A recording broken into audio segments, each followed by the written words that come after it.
You requested it, and I listened because your wish is my command. We're back with another tier list, this time for Tactics Ogre Reborn.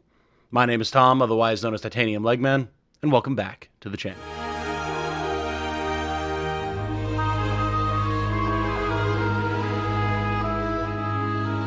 Hello everyone, if you enjoy what I do, including my coverage of turn-based strategy RPGs as a genre, including things like Tactics Ogre Reborn, which many of you know me for, Fire Emblem, Unicorn Overlord, Sword of Convallaria, or some other variety content, a like on this video, a subscription to the channel, and consideration of joining as a YouTube member or a patron, links in the description, we very much appreciated. Thank you so much.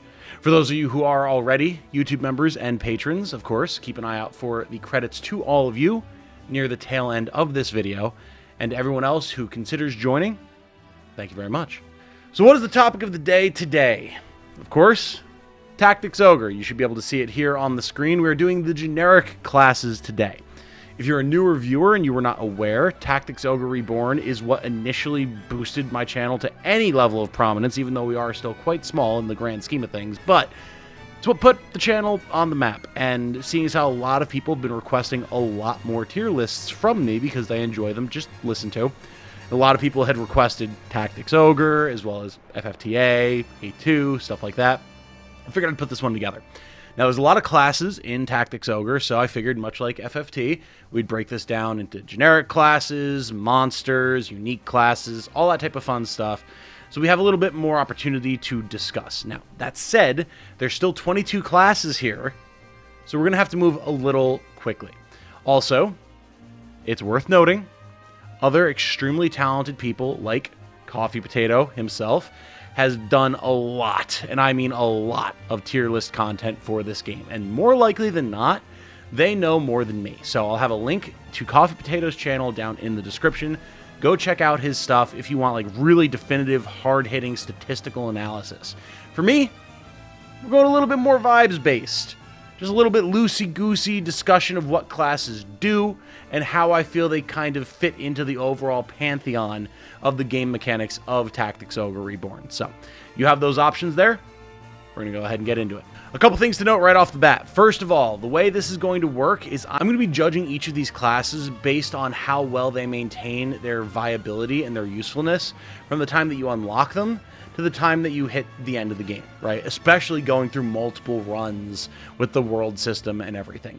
Now, it's important to note, with Tactics Ogre Reborn in particular, there's a lot of unique classes, like White Knight, that are really, really good, and that does tend to warp the perception of all classes in general in the game. But right now, we're judging each of the generic classes against each other, and in that vacuum is how we're going to be seeing, like, okay, how well does this class last, right?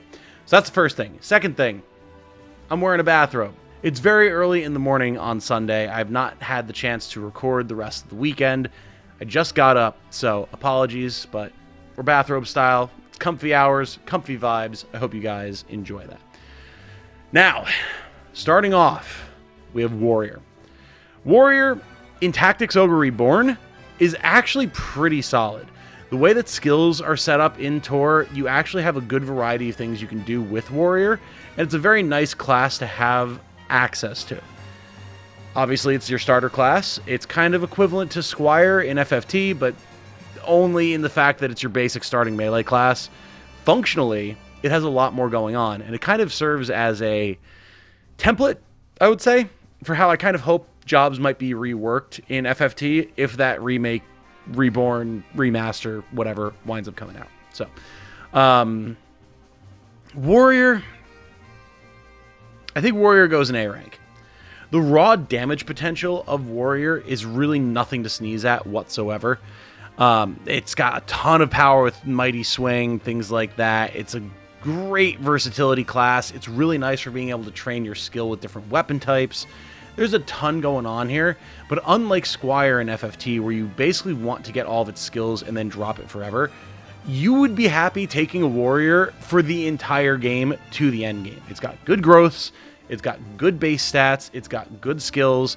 It's not the most busted thing around, but I mean, if you're in a situation where you're happy to take it through from the beginning to the end of the game, you're in a pretty good spot. Moving on, we have Archer. Now, Archer is a very interesting situation due to what happened with Archer with Tactics Ogre Reborn. If we were talking about Tactics Ogre Let Us Cling Together, the PSP release, Archer would be S tier and would be pretty much unstoppable as the top tier. Like, even in S, it would be the top of S, right? Tactics Ogre Reborn changed things some bit. And now this is something that both Coffee Potato and myself have championed a lot. Archer is still really good. A lot of old heads or people who are newer to the game and don't know quite how the systems work have said that Archer's kind of mid. Not true. Completely untrue, actually. Archer is still one of the most devastatingly powerful physical attackers. It just requires setup now, as opposed to Let Us Cling Together, where you could just have a team of archers and essentially just have like a Hwacha, that old siege engine that you just load a bunch of arrows into and annihilate an entire enemy force. That's basically how archers used to be back in the day. Now, not as much. Archers, I think, are solidly A tier alongside warriors. The thing about archers is they're your first ranged physical damage option. Throwing stones with melee characters does not count. Don't even try. They're also very strong damage dealers against anything that's squishy. The problem comes in when you're dealing with anything that's more heavily armored. Knights, potentially warriors, terror knights, dragoons, different stuff like that, to say nothing of different monster classes like dragons. However, the way that scalings and mechanically stats work in Tactics Ogre Reborn is if you can put different debuffs on things like Breached or Fear, suddenly that's going to essentially negate the armor and the damage reduction of all of those different types of heavier classes and allow your archer to deal massive damage to them. Factor in things like Mighty Shot, Double Shot, etc., and you have a lot of different damage dealing options from range, from even more range if you have the height advantage. So archers are still phenomenally strong. Now, the fact that they require setup, you want to make sure that you actually have the ability to apply those types of status effects if you're going to be running archers, means that they're not nearly as powerful as they used to be. They're not the one-man or one-woman armies that they used to be, but they're still really, really strong. And anyone who says, unless I'm disagreeing with Coffee Potato here, in which case you should probably defer to him, but anyone other than him who disagrees with me that they're not supposed to be an A tier is probably wrong. Archers are phenomenal. And much like warriors, you would probably be happy to bring them to the end game. Moving on here, we have Wizard / Enchantress, and this is one that I start to become pretty down on. Wizards and Enchantresses start out really good. They're your first magic damage dealing class. They have extreme versatility, being able to use all of the major magic types except for light magic. They're great status damage inflictors, status effect inflictors, not damage, but you know. But over time, they do definitely get outclassed. So I think by the end of the game, they're going to go down to C tier.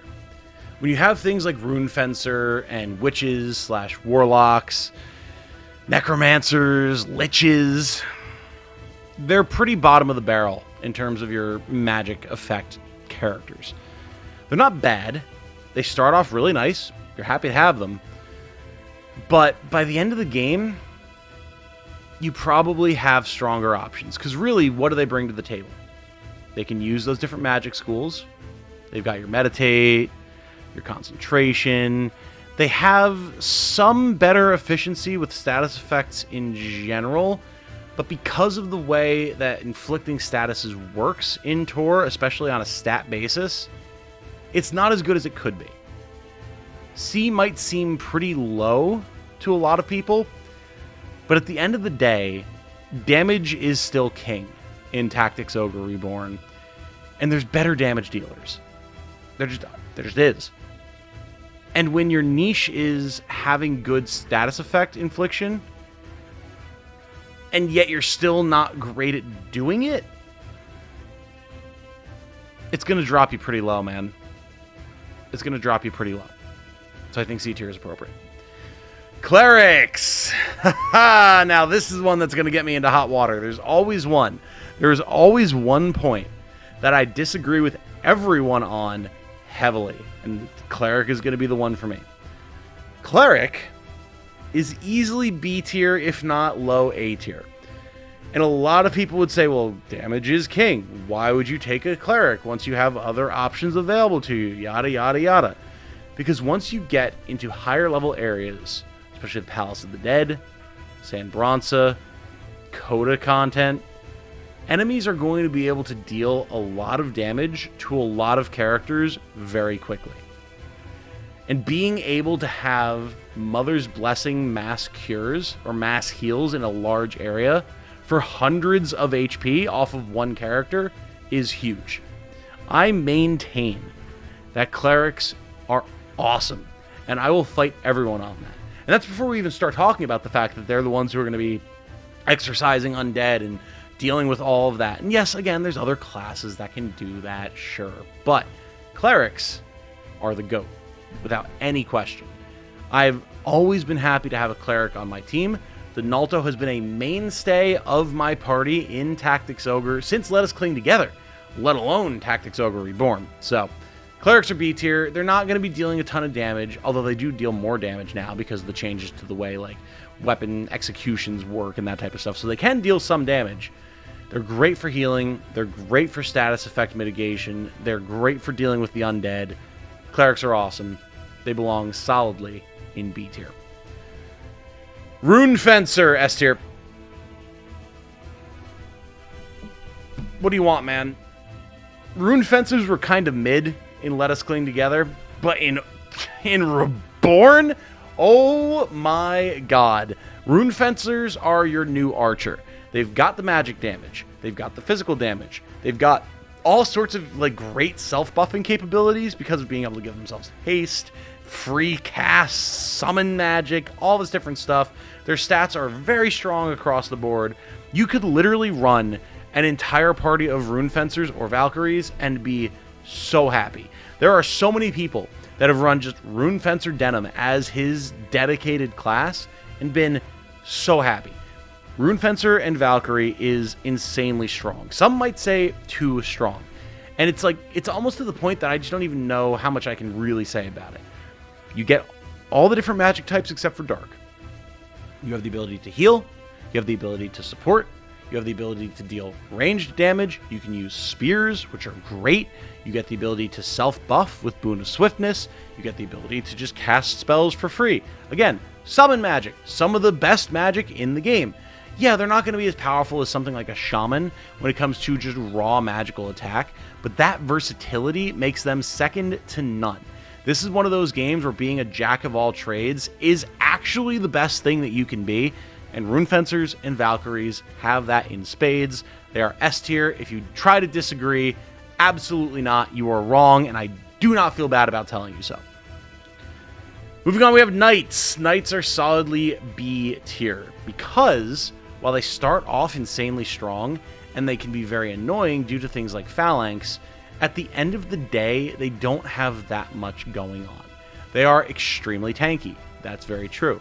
They have kind of middling damage output. They've got great HP, but they're slow. They have low move range. Their equipment options, kind of limited. They're not the best, which is a shame because I love them. But as you go throughout the game, you're just going to have more and more options available to you to essentially have a knight, but better. They're not bad. You're not wrong for bringing one. They'll still be solid into the end game. Like having Phalanx, having Rampart Aura, these are all nice. Don't get me wrong. But they lack a little something to really carry them into the end game. And once you encounter bigger battlefields with enemies with a greater variety of move types or greater range or damage output, they start to struggle more and more. And yes, while we're not really talking about unique classes in this tier list, the sheer existence of White Knights completely invalidates the existence of Knight, really, if you want to be meta about it, which I hate doing in single-player games, but I know people are going to bring it up. So, they're not bad. It doesn't hurt to have one, but there's also better options. Now, Terror Knight. Oh, boy. You want to talk about glow-ups in Tactics Ogre Reborn compared to Let Us Cling Together or OG Tactics Ogre? Terror Knights are S tier. Fight me. Come at me. I will bring you all down to the ground and show you the power of Fear and Breach, baby. You want to talk about setup? You want to talk about damage capability and mitigation? You're looking for Terror Knights. The AoE Fear that they can bring to the table is disgusting. Their guaranteed ability to apply Breached with a Forged Claymore, while also applying Fear, can completely neutralize any non-boss enemy. That, like, or really, actually, now I think about it, any boss enemy that doesn't have immunity to those status effects as well. So many characters and jobs want that damage boost from Terror Knight, while also being so very happy that the Terror Knight serves as a very strong option for holding the front line and being completely unyielding. Give a Terror Knight like a one-handed hammer and a shield, Fearful Aura, maybe Breach. You don't even need it if you're using them in a tanking sense. Rampart Aura, you're done. You're done. No one's going to be able to get through. There's a reason that one of my most popular videos is discussing Terror Knight Denim and how strong it is.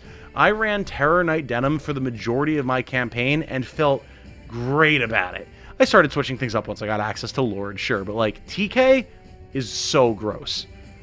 Add on to that the ability that they can give themselves Dark Infusion, get bonus damage on their attacks. They can use Great Swords, which now are one of the better weapon options. It's just a phenomenal class. You're always happy to see a Terror Knight on your side of the battlefield. You're always afraid when you see an enemy Terror Knight on the battlefield, especially if they have the ability to inflict fear. It's disgusting. I love it as a class. It's sitting in S tier. Berserker, also S tier. I love the glow up that so many of these underappreciated classes got in Reborn. Berserker is one of your primo damage dealers when it comes to physical attacks. Berserk is disgusting. The damage boosts that Berserker can get from all of their skills are disgusting. Their weapon availability with things like hammers for crushing damage, or knives for piercing damage, or just fists for brawling are all really, really strong. You can easily field an entire party of Berserkers. I know this because a good friend of the channel, the Game Reaper, did this. You can have an entire party of Berserkers, set the game to auto, and literally just laugh while they clear everything. The math just works out for you. Berserk does so much damage. You're able to clear so many enemies with them. They are simple, but they are effective. I have always had a Berserker on my team for a reason. They are absolutely S tier. One of the best melee physical damage dealers in the game, and that is no joke. Next up, Swordmaster. Swordmaster is in a very weird spot. And I don't know how I feel about them. Even now, all these years later. Swordmaster has potentially extremely strong single target damage. Especially once you start considering their unique skills that allow them to parry things, get preemptive attacks, all that type of fun stuff. It's also a lot easier now to use their dances to make them a support class. But if you look at any of the different roles that they would kind of seek to fill, there's better options available. When it comes to damage, archers, berserkers, they're better. When it comes to support, God, you have such a wide range of options. Clerics, Rune Fencers, warlocks and witches. Liches can actually do a fair bit of support. Matriarchs and Patriarchs. And that's just talking about the generic classes. Like, it doesn't hurt to have them. And I really like them. I think they're better than they were during Let Us Cling Together. But there are so many other classes that I would rather have that I feel like I kind of have to put them in C tier. Unless you're doing a sort of duel situation where you want to have a character that can just 1v1 a physical melee fighter and block their attacks, dodge, counterattack, get the preemptive hits, deal a ton of damage. You can do that.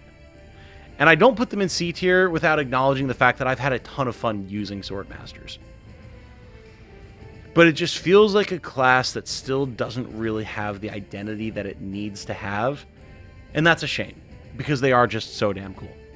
Next up, we have Dragoon, and Dragoon is one of those weird cases, and actually a fairly rare case as far as Tactics Ogre is concerned, where it is very much a niche class. If you're not dealing with beasts or dragons, you just literally do not care. But if you are dealing with beasts and dragons, a Dragoon, if not multiple Dragoons, is an absolutely massively vital asset. And as such, because you're going to be dealing with those types of enemies throughout the entire game, I think they belong solidly in A tier. They don't belong in S because they're not universally applicable, but they're so good at their role that I don't think I can put them anywhere else. Like, the raw damage output and capability that you get from a Dragoon is awesome. Combine that with the fact that they have a decent variety of weapons that they can equip: swords, spears, crossbows, very handy, axes. They can do a lot and still deal solid damage against human targets, but everything they have is focused around beasts and dragons, right? When you're fighting those types of enemies, they're S tier. When you're not, they're just a decent combatant. Less than warriors, so probably B tier. So I think putting them solidly in A is a reasonable spot for them. They're not, like, super notable. There's not a ton to discuss with them, but they're really good when they're really good. I think that puts them in A tier. Ninjas. Man, now this is another one that might get me into hot water. I like ninjas in Tactics Ogre Reborn. However, like most of us, I acknowledge they're not generally great. I also acknowledge that, once again, Mr. Coffee Potato has some really fun, powerful uses for them that I have not taken the chance to really investigate for myself, so I can't really speak to it. But it's kind of a just like using Evanescence to like do different things and deal a bunch of damage. Like, that's fun, but there's way easier ways to deal a ton of damage, even just with generic classes. And if you're not abusing things like that, it feels like ninjas fall off pretty hard. I've tried to make melee physical attacker ninjas work. I've tried to make mage ninjas work. I've tried to make status effect ninjas work. And I've really never been happy with them. I think it might be our first D tier. That feels right, unfortunately. Ninjas were so strong. They've been so good in past iterations of the game. Obviously, it's a job that's one of the best jobs in the game in Final Fantasy Tactics, but here, in Tactics Ogre Reborn, they feel pretty bad. It's a shame, but it is what it is. Fuselier, solidly B tier, I would say. This is a very decent, long, well, mid to long range, really, depending on what type of gear you have. Damage dealer that can also throw bombs, has some nice different ways of circumnavigating terrain. They have more reliable range than archers in some way because their range is not variable on, like, where they're standing. But they also deal with terrain issues a lot more. And as far as their unique skills are concerned, there's nothing too fancy to write home about. Now, what I like about Fuseliers is that you can go for a sort of mid-range duelist build with a knife and a like revolver or pistol, or you can go for a long-range build with some sort of like musket or long gun, and they're going to be pretty good in either role. I do really like them for that, but with all of the time that I've spent in Tor, they've always kind of just been fine. Whether you're using Lindel, whether you're using a generic musketeer, like, they're fine. But there's way too many situations that I run into where they're just not going to have the versatility that I need, largely due to terrain problems and targeting problems. So I wind up swapping them for another class. They're certainly not bad, and they're a ton of fun to use when they're in a situation where they can actually get the best use for their range, but it's more limiting than you might expect. So I think B tier is definitely where they belong. Beast Tamers. B for Beast Tamer as well. Beast Tamers are another kind of one of those gimmick classes alongside Dragoon, where most of the time you want one for the buffs that they're going to be able to give to beasts or dragons if you're using them. And early in the game, those buffs are nothing to sneeze at because those types of monsters are very, very good. Later in the game, though, with the way stats work and the way scaling works, those types of monsters fall off, and it gives a really hefty blow to the utility of Beastmasters as a result, or Beast Tamers. That said, as one of the classes that has lobber and one of the classes that's able to make the best use of grenades and bombs, they do still have a nice position. But they definitely wind up falling into more of like a chemist situation, like from Final Fantasy Tactics. And unlike Final Fantasy Tactics, they can't use guns, and items aren't quite as useful as they were in FFT, especially with how limited they are in terms of equipping items to your characters. So I'm not super high on these beast trainers and tamers and masters. They're certainly not bad. I've gotten a lot of use out of them, and kind of like your Dragoon, when they're good, they're great. But the situations in which they're good, to me, feel a little less impactful and prevalent. So I think B tier is a good place for them. Witches and Warlocks, A tier.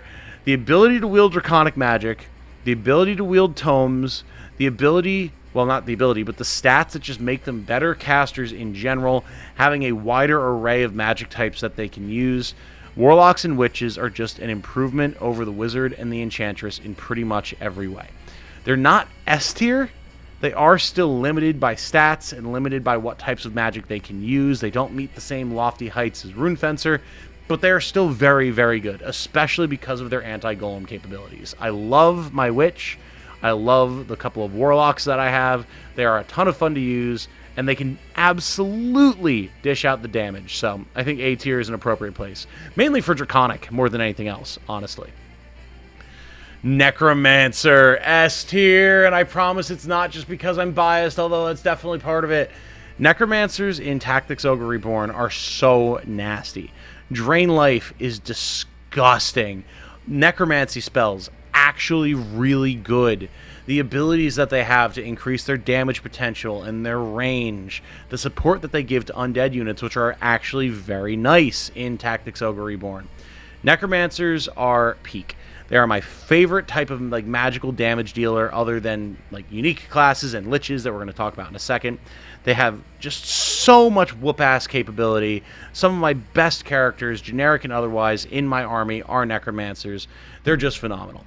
Being able to do all of the same types of damaging caster things as other classes, while also having the added utility of buffing all of your different undead units and making some of the best use out of dark magic, which is, I think, one of the strongest magic classes in the game because of all the different status effects that it gets. It's just phenomenal. And then they can also deal with enemy undead units too. Like, there's just, like, you gotta love everything about Necromancers. They're phenomenal. They're S tier. Fight me about it. Without my bias, maybe they'd be A tier. But they're S tier. It's my list.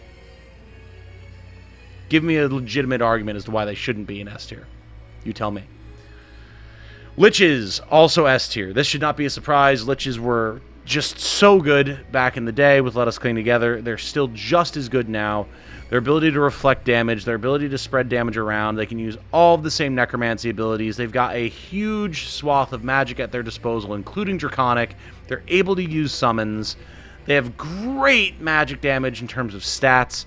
Liches are phenomenal. Like, literally, Necromancer, but better, but with just slightly less versatility and a bit slower, if I remember correctly. And you know what? That's fine. Because when you have the damage output that you have with a Lich, and the ability to reflect magic damage that you have with a Lich, ship it. We're done. Give me Liches. I want all the Liches. They're phenomenal. There's really not much else I can say about them, honestly. Like, they're just that strong, and I love them for it. Angels, or various other names. Unfortunately, far more bottom of the barrel. I would argue probably D tier. And that hurts, man. That really hurts. Angelic Warriors, Angels, things of that nature are... they're weird. They don't have the damage output or the versatility that you would expect. And what little they do bring to the table tends to be so niche that they never really find a use, especially with how long it takes to actually get them and what you have to do to get them in your army. The specific items, turning characters into undead and then turning them into angels, and like what you get for it, I'd rather have other options, man. I just would. It's not something that is nearly as punchy as I expected. It's a real shame. But, like, They're so not noteworthy, I can't even really remember what it is that they do. That's how bad it is, man. So yeah, I'm not high on these Angelic Warriors, unfortunately. I haven't had too much of a chance to play with them, and that doesn't feel like a loss. Now, Vartan. Vartan is an interesting one, because Vartan should probably be S tier, but I think they actually belong in A tier. And the reason for that is that Canopus carries Vartan a lot. If you didn't know, you can make any like winged soldier a Vartan. It's not exclusive to Canopus, even though he comes in with the Vartan class. But Canopus's stats as a unique character are part of what makes Vartan so good for him. Now, with that said, obviously, having the versatility of weapons that they do, the different magic types, buffing effects like Hupagano Winds, different things like that, makes Vartan very strong. But it's carried heavily by Canopus's RT and his overall stats in general. It's not a bad class at all. Being able to fly, being able to maneuver around so well, being a great sniper, a great melee combatant, having those spells available, having those buffs available, it is very, very versatile and very, very strong. It's kind of like a Rune Fencer in that regard of a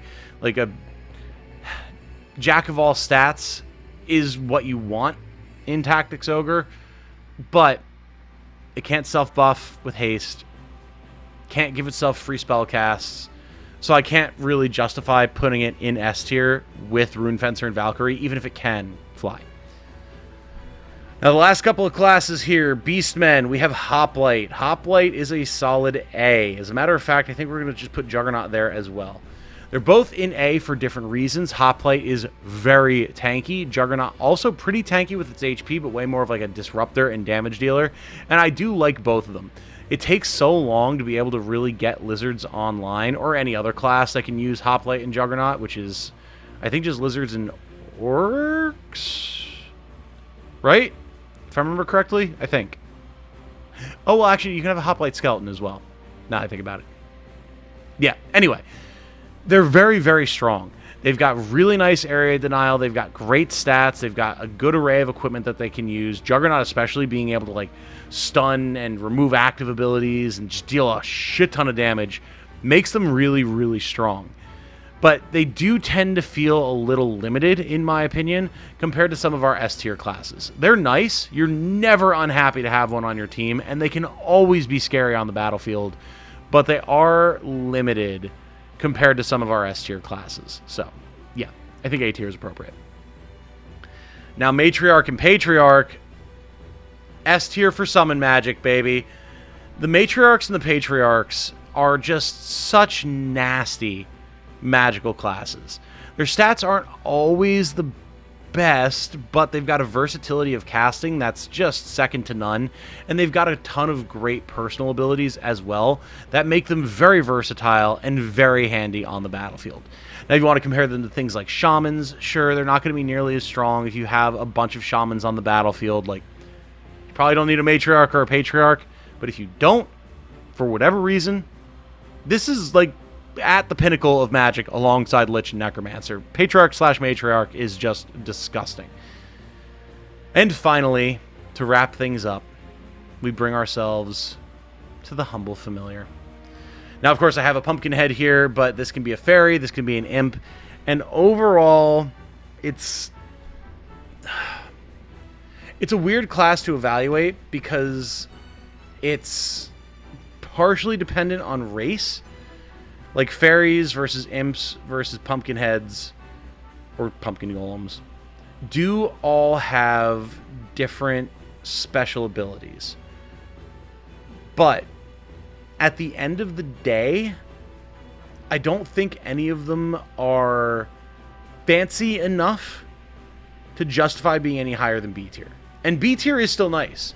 They've got a great variety of magic that they can cast. They've got decent equipment variety. And the unique abilities that they have can be a ton of fun. Different like Poison Kiss and what is it that fairies have? Like the ability to like inflict status effects from range. The pumpkins have all sorts of different like Pumpkin Strike and Pumpkin Heal and like Dark Crush and like different stuff like that. I'm getting the names wrong, but you know what I'm talking about. they can be very versatile. If you're looking for versatility, familiars are not a bad option. The problem is that statistically, they tend to have a hard time keeping up. So the spells that you're casting are going to be weaker. The effects that you're trying to apply are going to have a harder time hitting. And if anything gets into melee with them and they're not spec'd out to be a sort of like melee build with a shield and a knife or something like that, they have the chance to fold. So their Swiss Army knife nature buoys them a bit. It kind of helps to carry their not great stats. But it's definitely not my favorite class, and one that I've not seen as much use out of as I expected. And with that, my friends, we're done. That is all of the generic classes in Tactics Ogre Reborn. We will, of course, be doing monsters, unique classes, all that type of fun stuff, so keep it tuned here. I'll probably be doing, like, one of these videos a week. That seems like an appropriate cadence to not just overwhelm the channel with tier lists, but also still give myself the opportunity to like record and have a little bit of a chill time.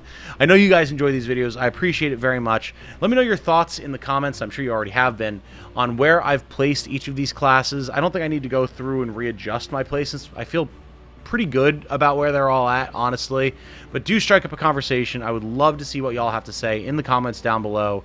If you feel that I'm wrong, or if like you know that I'm wrong statistically, let me know. I'm happy to hear it. I know I'm not the master of Tactics Ogre Reborn, even if I am fairly well versed in it, and those types of conversations are always fun. Also, again, thank you to the direct channel supporters. You've been seeing their names going by on the right hand of the screen. YouTube members, patrons, you guys are the best. It always makes it easier to maintain the channel, especially in down periods such as the summertime right now, where less people are watching YouTube, ad rev is down. It makes things harder for independent creators like myself. So thank you all for just being willing to directly support. And if you want to directly support and you are not already, you can find links to both my YouTube memberships and my Patreon in the comments. You can see all sorts of different benefits for joining at different tiers of those if you do decide to go and check it out. And also, welcome to all the new faces. We've had a ton, and I mean a ton, of new members recently because of very generous gifted memberships during my live streams of Sword of Convallaria. So I hope that y'all enjoy your time around here, whether you just stick around for the month that you got or you choose to continue afterwards, in which case, extra thank yous. With all that said, though, I'm going to wrap this one up here. My name has been Tom, otherwise known as Titanium Legman. I hope you all have a good night. Stay safe and healthy out there. And remember, be good to each other, everybody. Bye now.